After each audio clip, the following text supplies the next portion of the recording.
বউর অনুমতি ছাড়াই আমি গান গাইতে পারতাম না। বউর অনুমতি লাগলে তো সমস্যা আছে। না বউয়ের কথা না চলিলে সংসারে ঝামেলা, তারে লইয়া করছি সংসার, তারে লইয়া 20 বছর কাটাইছি, সে কথা শুনন লাগবো নাইলে জিগাইব জিগাইব তো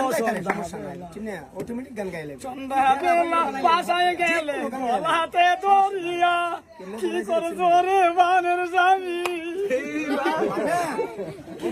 ওরে বানের স্বামী সত্য কইরা বলো না, এটা সবাই আমি আসি তোমার পাশে। একটা গান গাইলাম আমার আমার রিকোয়েস্ট। পানের স্বামী কথা বলো না, কোথায় গেছলা সকাল বেলা পান্ডা গাছলিয়া, তোমার গলা ভাঙ্গা, ও তোমার গলা বুঝতে লাগবে। সাহা ওই কেড়ে গো স্বামী সাদিব কে